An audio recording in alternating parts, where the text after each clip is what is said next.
Hello, welcome to the United Community Channel. My name is Jack, and this is the aftermath of Manchester United losing the Europa League final to Spurs. It's not going to be the upbeat, optimistic show because we're all feeling it today after a really, really difficult performance last night by Manchester United and so on and so forth. But look, we're going to talk about it.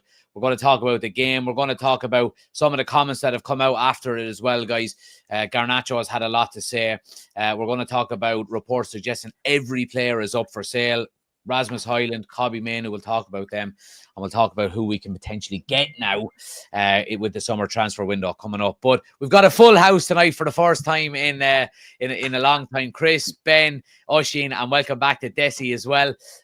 Good to see you guys. Thanks for joining us. Who wants to go first, and who wants to talk about the match? Because I don't. Go on, Chris. You're next to me, so take it away. I mean, what there to say? We were poor. I mean, poor is probably being nice. I mean, we showed no. I mean, we had, I want to say, 3 chances all game, and we were a Mickey Van de Ven super save from, maybe doing something special. But other than that, I just think, I don't think we deserve to win the game. I really don't. Did we have more chances than they did? Yeah, I can say that we did, but we didn't deserve to win the game, so I'm not surprised by it. I mean, we were flat. Bruno didn't. I didn't see. I mean, let's just start from the top. Højlund we're playing a man down starting off the game. Mason Mount was gone for most of the game. Ahmad had a couple good moments. Casemiro was nowhere to be found for the most part. Dorgu was probably one of our best players with the tackles that he made tracking back. I mean, Bruno was I don't know anything that Bruno really did that made a difference. Luke Shaw was poor defending. And Maguire was so. I mean, Onana was Onana. I mean, I just don't. The only player I can speak highly of is Dorgu because I think he ran, he made transition tackles. He made some plays and everything like that. Other than that, I can't really say much positive about anybody else on the pitch. Even the subs that came in, they didn't do anything. Yeah, Ben, what's your thoughts? I mean, obviously it's a disappointing result, but is there any positives to take from it? Obviously Chris mentioned stats, and the stats were heavily in Manchester United's favor. 16 shots on goal, but we only had an XG of 0.97. So it just goes to show the lack of real threat that we have, even when we are dominating games. Yeah, that's a league form this season, isn't it? How many games have we had where we've had the most chances and lost? Yeah. I was just hoping we'd get the European form, and obviously we hadn't. Down tools, gone on holiday. What else can you say? Just absolutely shit. Yeah. I'm going to go to Oisín next, Desi, because you're usually the beacon of positivity at the end when we're all negative. So, Oisín, go on, bring us down before Desi brings us back up. What else can you add to that? I mean, I thought Yoro had a good enough game too in spells. I was happy enough when I saw the 11 named last night. I know myself and Chris had a bit of discussion about the left back there. Maybe Shaw shouldn't have started. He probably shouldn't even got on the airport in Manchester. He should have stayed at home. But it was. We'll get onto it later on. But it was very obvious what the Spurs' game plan was early on. They were going to attack down the wings, put the ball in. They know that we were susceptible to that. Ahmad was the brightest player in the first half on both sides of the ball and on both sides of the pitch. Spurs didn't offer much. But they weren't going to. They were going up for smash and grab, hit us on the counter-attack, push us down the wings, make us cross the ball, and knock it away with 2 6'4" lads in the middle. That's all they had to do, and that's what they did. Talk about stats, but the only stat that matters is 1-0. We're not in Europe next year. We're down 80 million euros.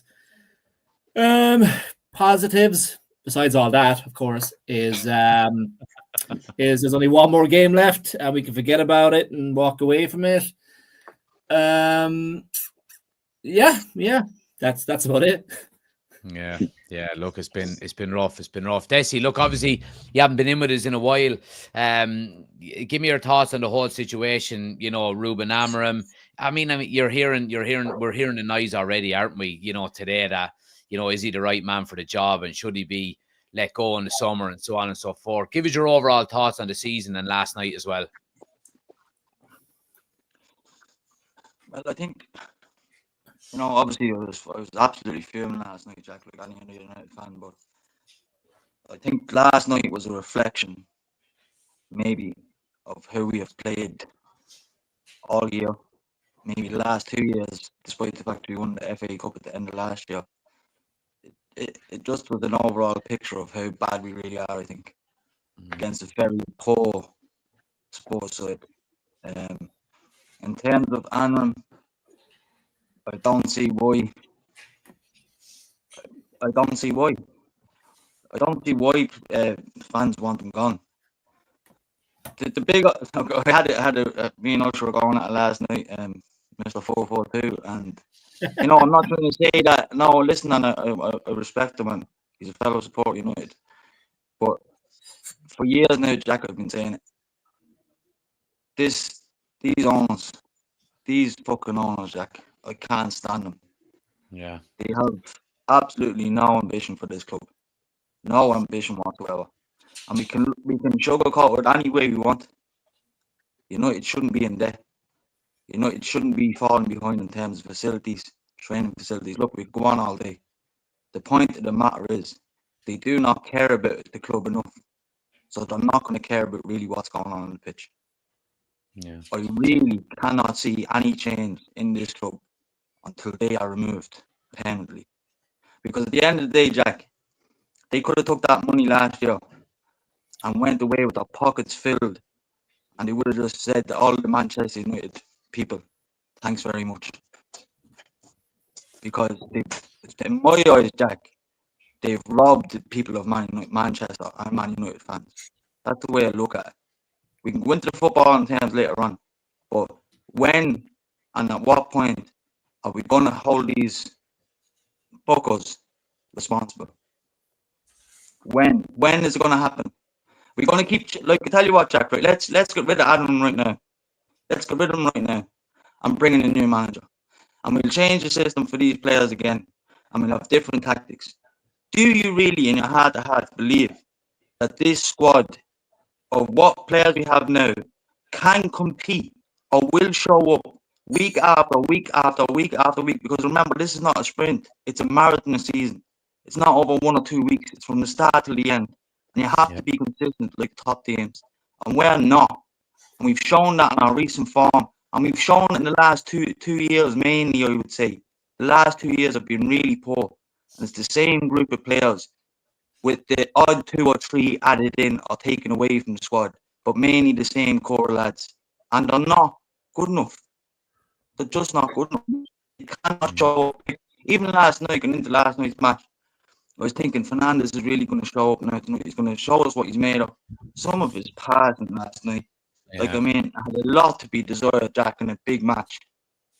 In a big match where you're wearing that band, and I've said it before, I don't care, you wear that band, yeah, but in a big game, you have to fucking wear it with pride. And some of the passes he was missing last night, I was fuming. I was absolutely fuming. I don't know how we're going to get out of this, Jack. I don't know how long it's going to last, but I can guarantee you now that you sack that manager, we're going absolutely nowhere. That's not the solution to our problem right now. The problem we have is that these owners, and here's one for you, Jack, and I might be going a little bit off topic. Look at Wrexham. Look at Wrexham Football Club. Look at the 2 owners that come in there. They were brought in by the supporters club, and they were asked, why did he want to buy this club? What is their ambition for the club? And where do they see the club in X amount of years? The answer back to the fans was, we want to be back in the top 3 and we'll do whatever it takes to get there. They've got come out with 3 seasons on the bounce. The fans are connected to the owners. They know where they want to bring them, and they're doing it. And they're 1 season away from fulfilling their promise to the fans. I would love to know what the Glazers think about Manchester United and where they want to see them in another 5 years. Because I have not heard one single answer from any of them, even since they took over the club, what their ambition is or where they want to see Manchester United in X amount of years, or how they're going to improve the club. That Sheikh Jazim that was going to take us over said on his first day that he was going to clear the debt and he was going to improve the training facilities. To me, already that's more of an investment than the Glazers were going to do, because he's telling us that he's going to improve. What are these actually doing for the club? Can somebody answer that question for me? What are they doing? Yeah, Nothing. absolutely. We're Yeah, an ATM. Like, you know, because you know what? This is gone beyond the point where we keep just blowing over and over, and they're robbing us. And then the Ineos come in, and Jack, we had this conversation on the very first podcast about owners and Ineos coming in and what way do we think it's gone. And we did think genuinely like that it was going to be a positive. All these cuts, all this crap, when do we see when that actually benefits us? Because it doesn't seem like what they're doing is actually going to benefit us. We're still not in any better shape now coming into the summer, even with what they have done. It just, nothing seems to add up for me, Jack. Yeah. And it's about time that the supporters club went to the Glazers and asked them, what is the plan for this club? Where are they bringing? They don't really have a plan now, because they don't really have to say now. It's Ineos, isn't it? Well, only on the footballing side. I mean, Ineos has to answer that question on the footballing side, but Ineos only has so much power, because it's. I mean, from what I've read, is that Joel Glazer still sits and still has a say in the decisions that are made. Yeah. I mean, he still sits on the board and sits in. I don't know. I think it's Joel, not Avram, but Joel sits on the board and wants to have a knowledge of day-to-day stuff on the footballing side. And I mean, Joel was the guy that wouldn't let Mourinho sell Anthony Martial, because that was his guy. That was his special guy and everything like that. It was going to win the Ballon d'Or and all that BS and stuff. And I'm in total agreement with Desi. I mean, Desi is 100% right. Sorry, Chris. Clubs that really succeed are clubs that are run like a community, and it's the togetherness within the place itself. Whether the owners build up around the club or get the community involved and look after them. The first thing Ineos does is that taking people's jobs away. Fine, okay, and they can look at it from a business point of view. To then put the tickets up, no improvements to the stadium, no improvements to the training facilities, no improvements on the park, no big signings. So where does, like, when your club is going on a trajectory of upwards, Jack, you can understand that if they're putting ticket prices up now, you'd happily pay. I don't agree with what they're doing, personally speaking. I could be wrong, Jack, but all I'm saying is that since day one, I have not heard one peep, one letter, one word from any of those Glazers on their ambitions for this club. And if you want to really look at clubs that succeed, just go to Wrexham, and I might be bringing them up, but look what they've done. Look what's happening there. Look how it was done properly. And they're axing 8 or 9 players this year, and some of the fans are giving them. But the two owners know that if they want to compete in the championship, these players need to go. Yeah. Simple. And it's harsh, and it's a cutthroat business.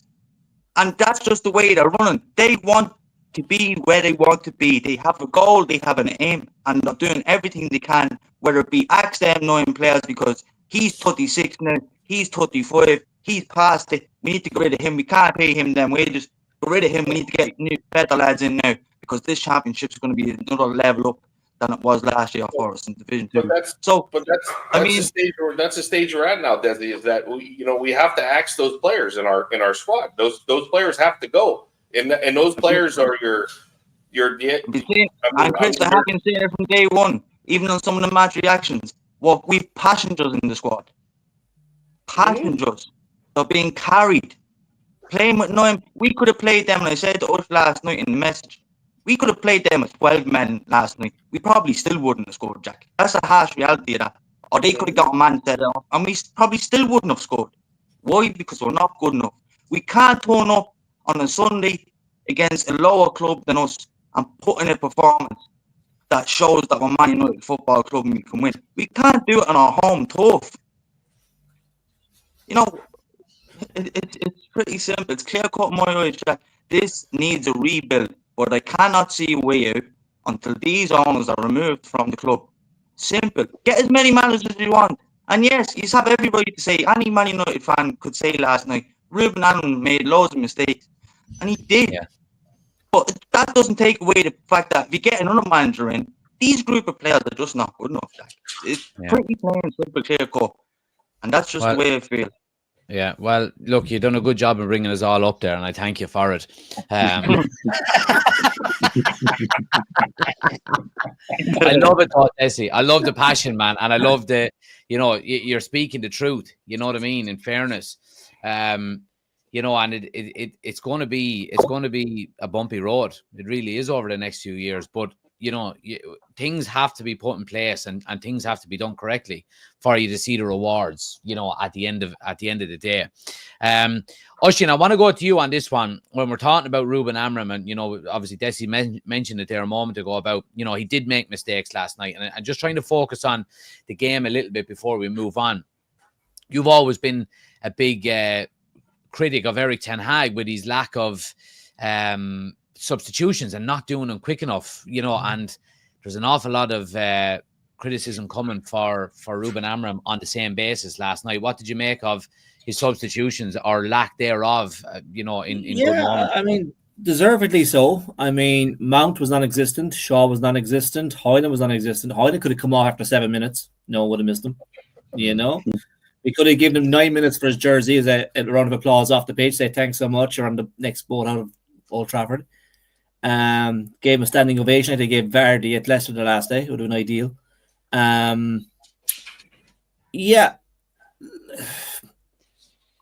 Too slow, too indecisive, too rigid. It sounds like I'm talking about Ten Hag again. It does, because these are the same words I use for Ten Hag. Myself and Desi got into it a bit last night. We did, and I completely understand what he's saying. And I'm not Glazers in. I want the Glazers out. I don't see how do we make that happen as fans? I don't know. That's a whole other day's work. But we need something. We need a spark. We need a player. We need a signing. We need something. Because Amorim himself don't say Cherky. I'm waiting for you to say it. I didn't say that. But Amorim himself is floundering now. Amorim himself is losing confidence in himself because of what's happening out there. And last night, I'm not built for this heat. It's too warm for me. It's too hot. Got a bit kind of burnt down by the game. Amorim has got relegation stats, and you have seen managers fired for less than what he's got, or for more than what he's got even. But last night, he was too slow. As I said, I was very happy I felt happy with the 11 he put out to begin with. But as the game went on, you could see that, and I've said this a few times, Ange had him. Ange knew what he was doing. I said a few times in the chat, long diag balls, big switches. Ange was dropping the full backs 3 or 4 yards back, and breaking forward as soon as and they were intercepting everything. They were falling us down the line. The dark arts. Say again? On top of the dark arts, the falling down, the wasting time, all of that. Yeah. I'm going to have to go for 2 minutes. Sorry. Yeah, no bother, Des. Yeah, jump and go. Yeah, no hassle, lad. No problem. Thanks a mil. Go on, sorry. Ange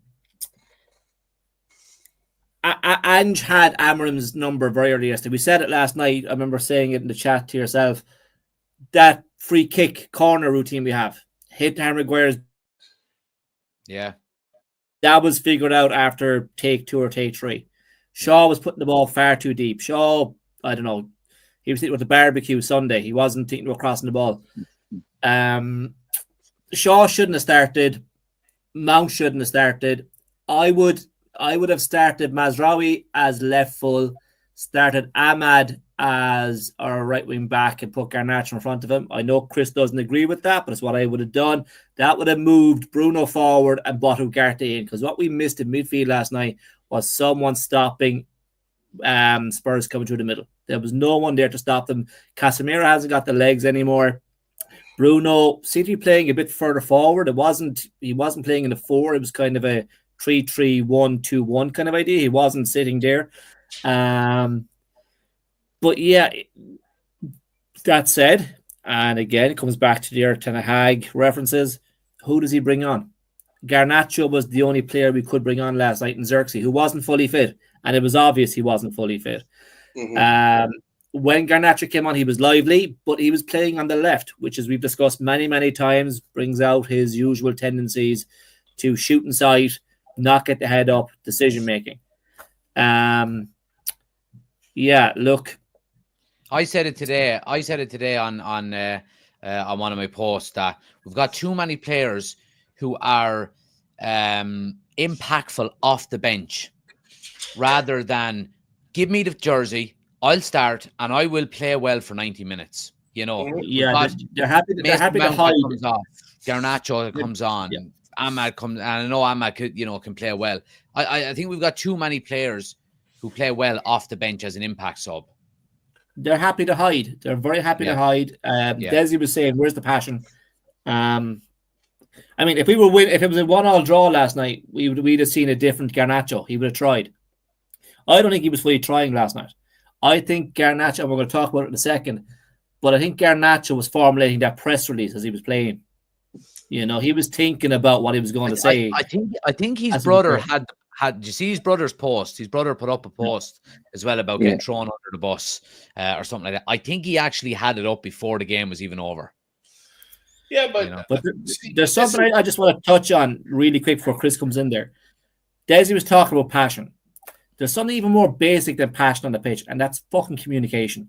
Onana twice last night. Garnacho and Casemiro with that overhead kick. Someone talk, someone shout, put your name. It's what we're told from under 8s, 9s, 10s. Put your name on the ball. You scare someone by shouting your name more often than not. But just put a name in it. Take control. I mean, we put ourselves under pressure twice last night with Onana. Not coming to get the ball from Euro. And I mean, Dorgu had about a fortnight of time to take that ball under control and get rid of it. But he got nothing. And then Onana was coming for balls he had no right to come for because no one was shouting to him either to stay there. Yeah. You know, it's going to be a long, hard few years. Never mind summer. No, but it's going to be a long, hard few years. Not you, Elvin. Sorry. Go on, Chris. Jump in there. You know, here's the thing. You know what? And I listened to Amarin's press conference, and I listened to the guy that asked him about Garnacho coming in off the bench and Mount starting and everything like that.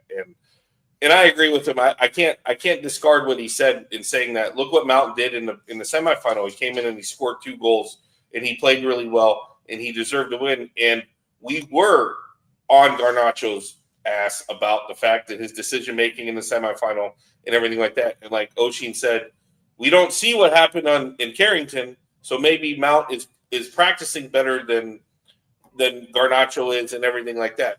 And for me to sit there and say, we all get it. If you get benched, it sucks. It's a terrible thing. It's not a great feeling. But be a fucking professional. And when you come on the pitch, like Oshin said, I know it's a little, you're making a little light that he's developing his his tweet afterwards and everything like that. But you know what? Just be a professional. If you only get to play 20 minutes, you only get to play 20 minutes. Make it the best fucking 20 minutes of your life. And that's all that matters. That's all that matters because that's you're professional.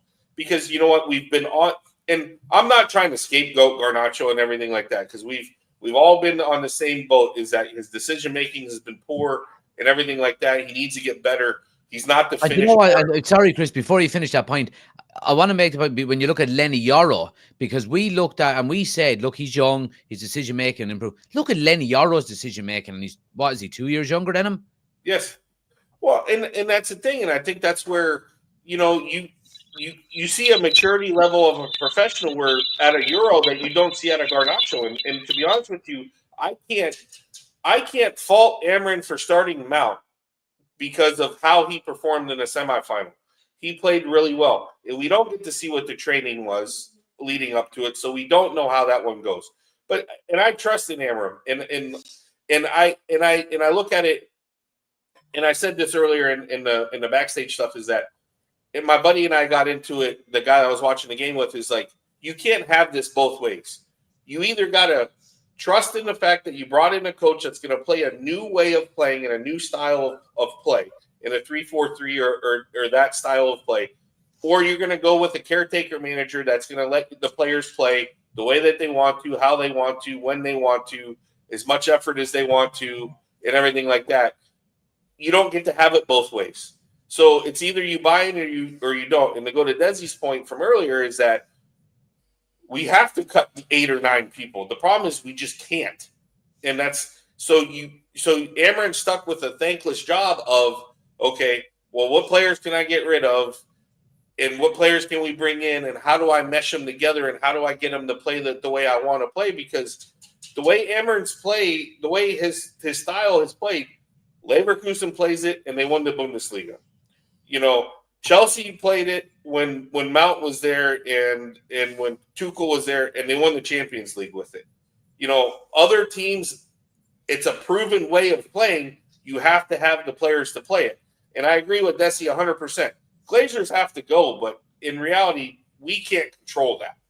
And what we can not that we can control anything, but what Amarin can control is, I like what he's done, and he's taken his lumps and he's taken his criticism with a smile on his face and said, if you're not going to play the way I want you to play and give the effort that I want you to give, then you're going to come sit next to me or you're going to be up in the stands watching the game. Hence Rashford, hence Garnacho from before. And then Garnacho came and played a lot better and everything like that. Do I agree with Oshin? I didn't want Luke Shaw on the team because he's an accident waiting to happen.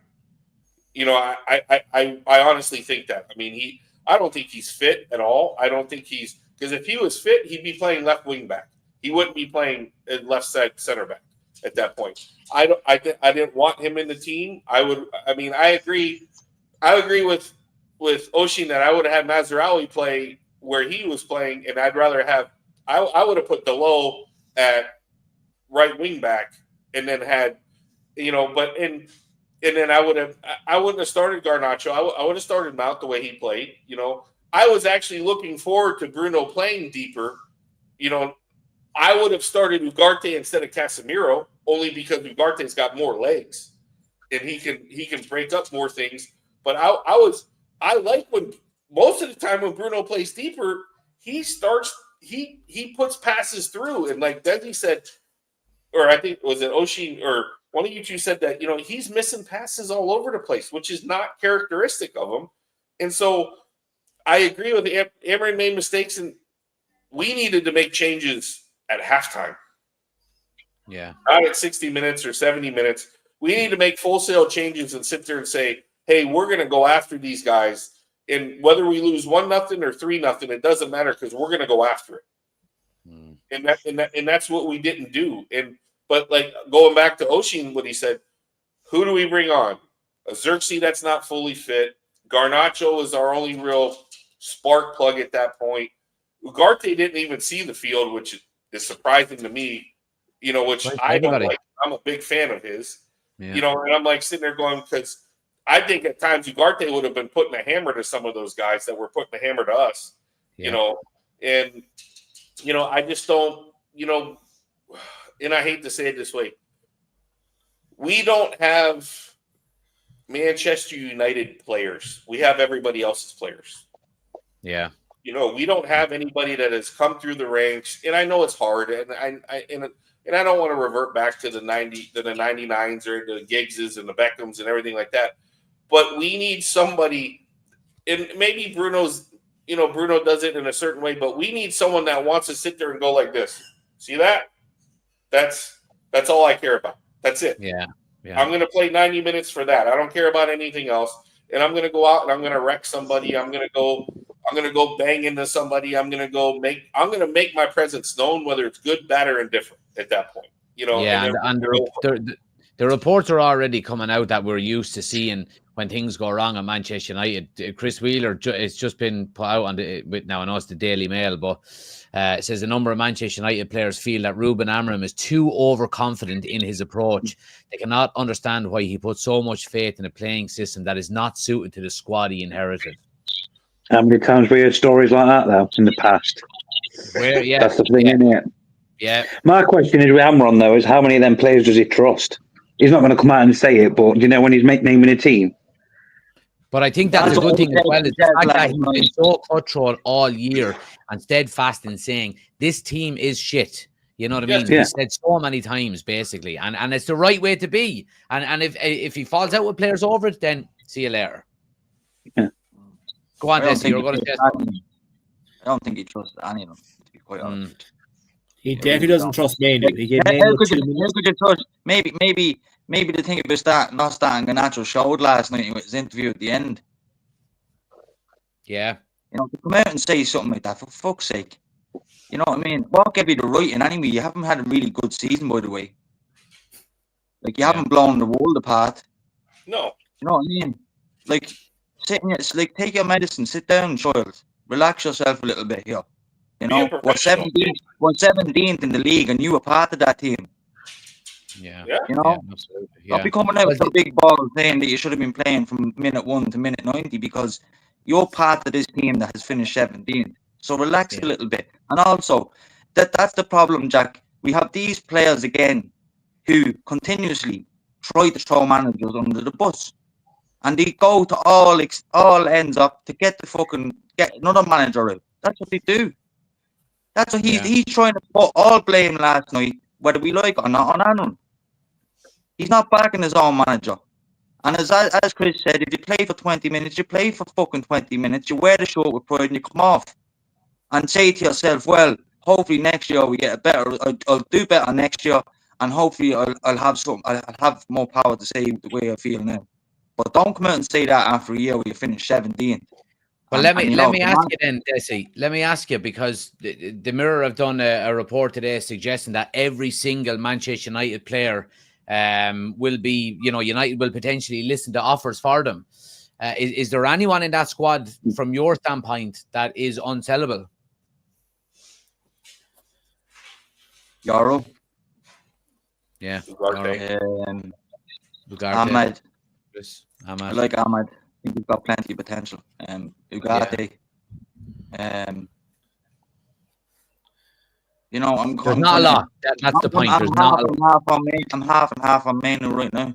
Even though Manu was one that I want to get into then, and I'll ask you, Oisín, because you mentioned it there a moment ago about Manu and that you think Ruben Amorim doesn't trust him. I mean, what did he get? 2 minutes of normal time yesterday? I mean, if you trust the player, you don't give him 2 minutes. You don't give him 2 minutes. You bring him on for 10 at least.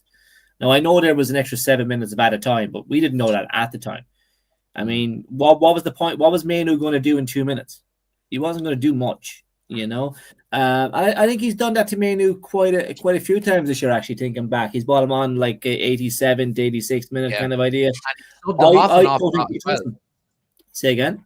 He subbed them off an awful lot as well. He subbed them off at half-time in the game with Ugarte, didn't he? He brought the 2 midfielders off.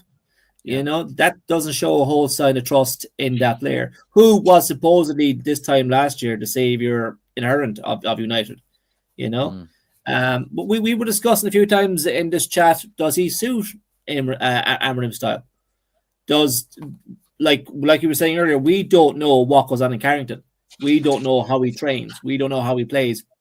Is there other players in his ear kind of saying, I go back to that picture of Hoyland himself and Garnacho on the stanchion, on the supporter on the pitch.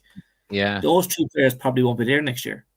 No. And that was our future in the picture at one point. Actually, the one thing I would say, and now maybe it's just my lack of knowledge, maybe, I don't know, but I don't understand why a player like Manu wouldn't fit into an Amorim system where he can play in a 6 and he can play in a 10. He's not number 8. He doesn't really have the legs to get up and down. Yeah, but he played on that Sunday and he was non-existent. Yeah. No, I understand that. And look, again, we do have to take into consideration here that Manu had an unbelievable breakout season last year, and he's coming down to earth a little bit this year as well. I hope we're not jumping to conclusions too quickly either. No, but here's the thing, like I don't see why all of a sudden he needs to play every game. Because like you said, under Ten Hag he played a 6, which all of a sudden everybody started coming out saying, well, he's not really a 6. When he played in the youth system, he was a 10. So then all of a sudden he starts to play a 10 and he does well, but then you look last Sunday when we played an elite game, he was non-existent in a league game at the 10 spot. Like, he didn't play well. Like, he looked like Mount yesterday. Like, you couldn't even find him, you know? And part of the Mount thing is, I don't know, is in the first half, we were playing so far down on Ahmed's side that Mount, like, we didn't even play down the left side at that point. We were playing down the right side so much that, but like, I just don't, like, Mainu, and this is where I have a big problem. Like, even Garnacho and Mainu, where we kind of ruined them because we put them so high up here that all of a sudden now how old are they? 18, 19, 20, somewhere in there? That all of a sudden at 18, 19, 20, they should be playing so much? No, they shouldn't. Yeah, but can I ask you, like, why do other teams, and I agree with you on what you're saying there, but why do other teams put players on a pedestal, say on the continent, like that, and they turn out to be fucking world-class players, but we can't? Is it because Man United is surely just, you know, like, and I know, you know, Lamine Yamal, for example, at Barcelona is a freak, you know what I mean, at 17 doing what he's doing. But surely look at everything he has around him. Yeah, I understand that as well. Yeah. Everybody, Lamine Yamal, he has everything around him to succeed. Like, first of all, he plays in Spain, which, I mean, freaking Anthony looks like Lamine Yamal in Spain right now. So there's number one. But number two, look at what Barcelona has around him. He doesn't have to score all the time. Rafinha scores. Lewandowski can score. You know, Gavi, Pedri. Look at everybody around him that can play. And Frankie de Jong's there. He has a solid defense that's there. I guarantee you, if you put Mainu, Garnacho, and Lamine Yamal, they would do not as good, but they would be a lot better because of the time and space. You put Lamine Yamal in the Premier League, guess what he's going to end up with? He's going to end up with sitting on his ass. Yeah, but he's going to lay the lumber to him, and he's going to get hurt. Well, what my concern about that is that if you're saying you need to have the environment for these young players, that if we do put them on a pedestal like that they are able to succeed with the players that they have around them. How fucking long is it going to take? Because if you're talking about getting that in, you need to buy that. Well, and that's it. Buy them players, and that's going to take a long time. This goes back to our transfer window discussions of we need to stop buying 18, 19, 20-year-olds, and you need to buy the Matthias Cunhas, and you need to buy the Yorkerez's, you need to buy the Osmans, and you need to buy I can't even think of the other midfielders at the time. I mean, not even, and I'm not even throwing. Say his name. But no, you need to buy I'm not even going to include him, but you need to buy the experienced players. You need to buy the players that, like the Cunhas, and I won't even say Frankie de Jong, but an experienced player that carries clout that can make players better, where you don't have to rely on the 18-year-old to be better. You know, you can rely on him to do a certain job, not all of the job. You know, and that's where we struggle. You look at Liverpool's and the Arsenal's. Well, Arsenal doesn't really have any of the younger players, but like they have the consistency because they have players in their prime that are playing together. And then maybe you sprinkle in a young guy, you know, and everything like that, where we rely on the young guy. Because let's put it this way, and I'll ask the group this. If we played a certain system that fit Garnacho to a T, like he got to do whatever he wanted, like he was Lamine Yamal and everything like that, you really think he'd be that good in the Premier League? Because I don't. I think he'd be the same. I don't see him getting any better if you put him if you made him play a 4-4-2, 3-4-2-1, whatever system you want him to put in, and he got the free reign to do whatever he wanted. He's not that much better. I mean, and that's the problem. We play our youngsters too early, and we rely on them too much. Yeah. You know, Mainu and Garnacho should be coming off the bench and doing a job, or playing in the Carabao Cup or in the smaller FA Cup games where. But that's why I have a problem with Ineos, because you need to buy and I'll put it this way, and I'll see if anybody disagrees. I think that one of the reasons why Lenny Euro has played so well so early is because he's gotten to play next to a Maguire, a De Ligt, a Mazraoui. You know, he's gotten to play against in that group of defenders But also, Chris, we have depth in our squad where he doesn't have to play every game probably, and he can sit back and watch. But that's what I'm saying. In that squad within the squad, there's consistency because you have leaders there. Who do we have up front that's a leader? No one.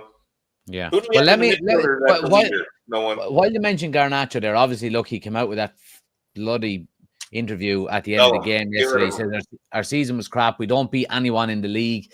I've played every round until we reach the final, but I only played 20 minutes today. I'll enjoy the summer and then we'll see. Do you think so?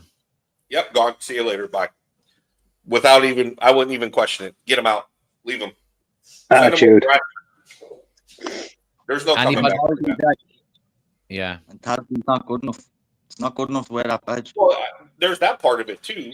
I think he could be good enough later in his career, in a couple of years? Yes, because he's young. But many players would have felt that they should have played for Alex Ferguson didn't play. Come on for 5 minutes, 2 minutes, 3 minutes. Solskjaer. He didn't come out to the media after the game and go, I've been playing in this competition all the way through and he only played me for 2 minutes. Wasn't allowed to happen. And that's why, and I think what Chris is touching on there, leaders, winners, but you need a good balance between experienced players and good experienced players at that. Good experienced players that can go for a season or 2 seasons and bring these other players on. So you can, as Chris said, introduce these young lads into the squad, but they're going to learn off these other experienced players. Mainoo's not going to learn off Casemiro right now. Mainoo's not going to learn off Ericsson. What's he going to learn? Let's be honest, Hoyland can't learn because there's nobody up there, and it's still at that. He's an awful lot to learn. By all means, there's nothing up there either. He needs to start again. Let's be realistic, for the chap, and he definitely needs to move right now to refresh his mind and get it thinking right again because he's under way too much pressure. So we. You know what I saw Hoyland do for the first time? Like I just noticed it. I've never seen anybody just stand there with his arm up, like, "Hey, I'm open." No, you're not. Hey, cross the ball. Look, bottom line with Hoyland, he has lost his mojo altogether. He doesn't know where to be, when to be.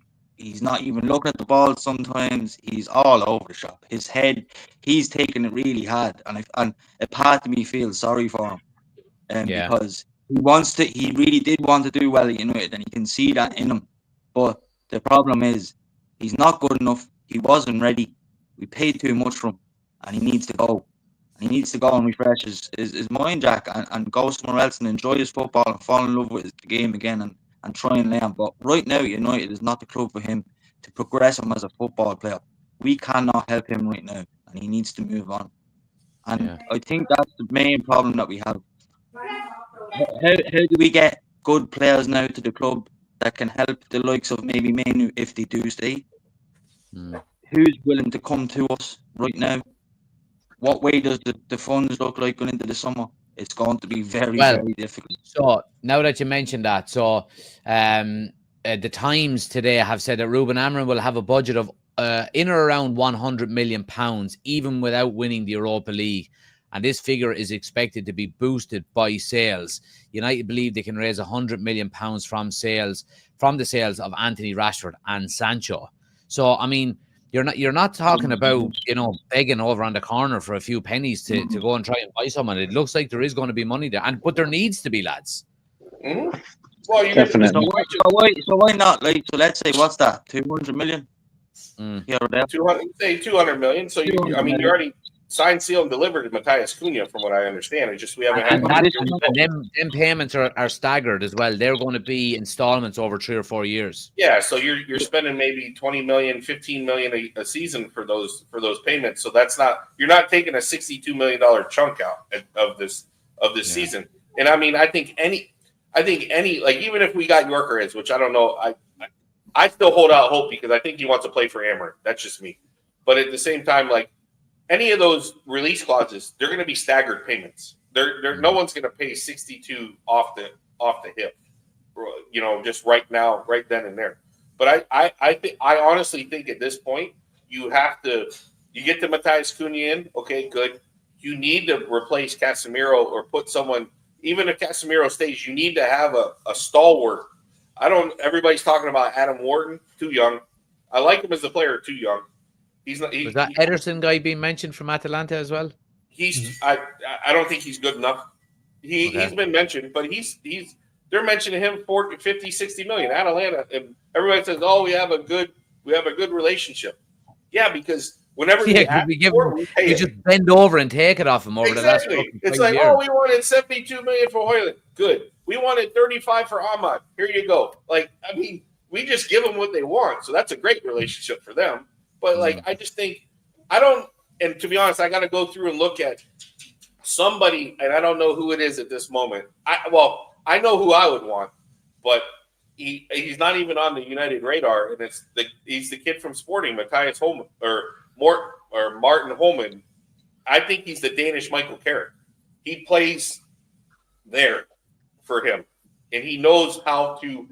If you watch Sporting with him, he knows how to orchestrate the system for Emery, and I think that's the most important thing right now. Yeah. But he's not been mentioned at all, and maybe he's too expensive. I don't know. So I don't. But the problem is that like I think with the Ineos transfer thing is like I'm tired of hearing Jason Wilcoxon say, "Oh well, we need Tyler Dibbling," or is it Tyler Dibbling or whatever his name is? Like, oh, he's so good. Yeah, he's 18 years old and he's part of relegation side.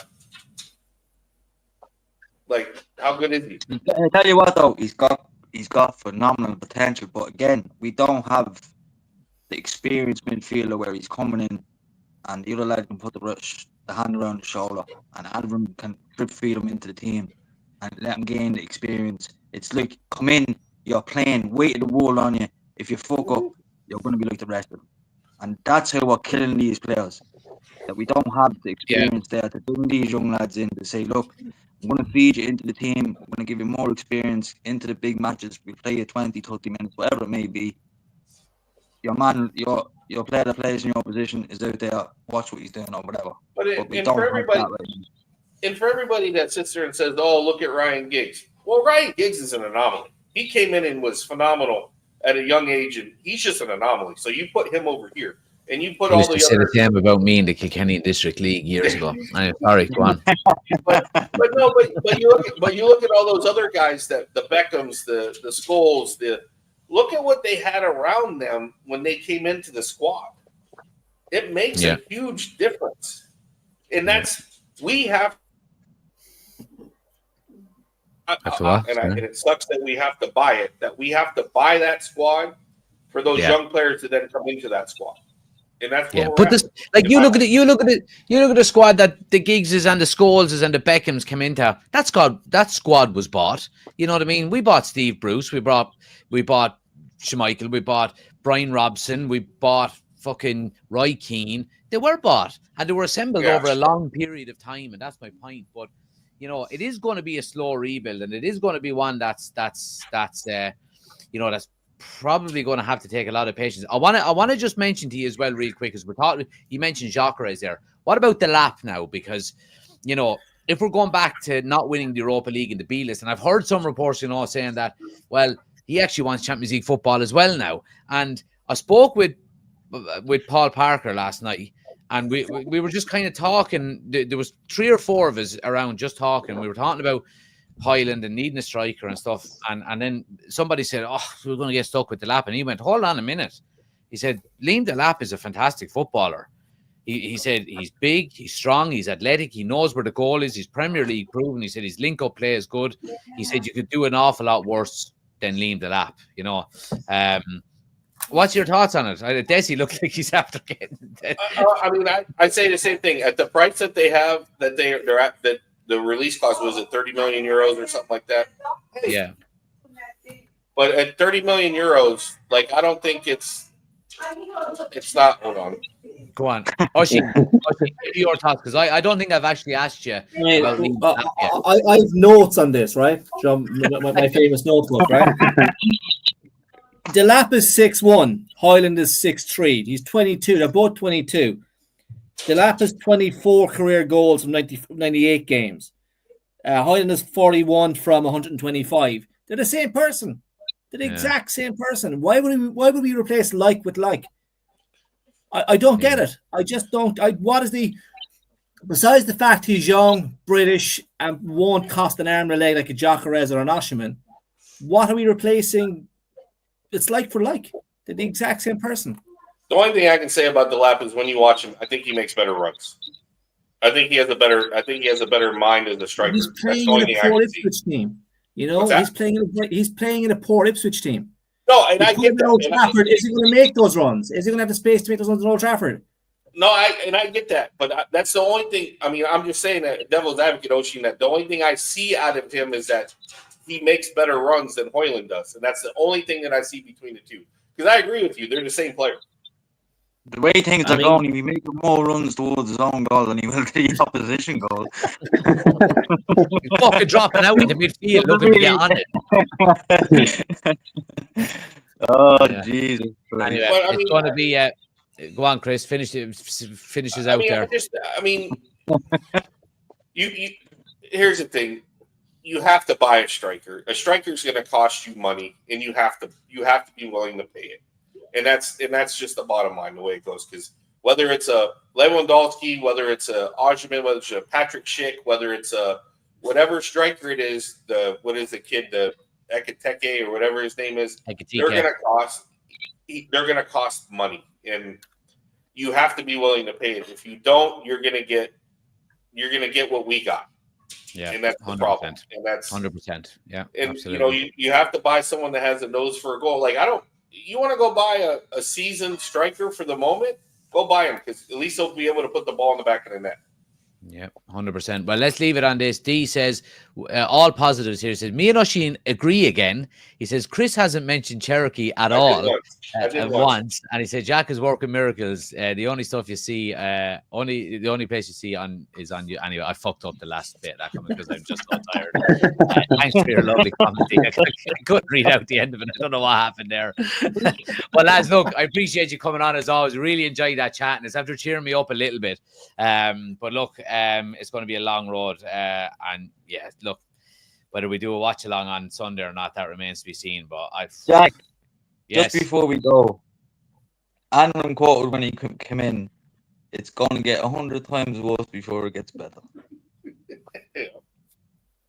Well, hopefully we're at rock bottom now, and the only way to go is up. And that's the carrot that we dangle to at the moment.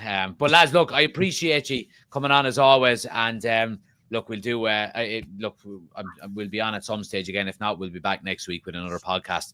Have a great weekend, and I'll chat to you soon. All right. Got it. Thanks, Thanks everybody for watching as well, guys. If you haven't already done so, please do smash a like on the video. Subscribe if you're new to the channel as well. It's been a difficult few days. It's got to be said, and it's going to be a difficult summer. It's going to be a difficult summer, but it's one that we need to get our act together and get moving on, and let's see what happens. I'm going to be here for the whole lot of it, so make sure you're tuning in. The transfer talk shows are coming back very soon as well. Subscribe to the YouTube channel. If you're listening back on Spotify or Apple Podcasts, do give us a 5-star review. Hope you have a great weekend, guys, and I'll chat to you in a bit. Take care.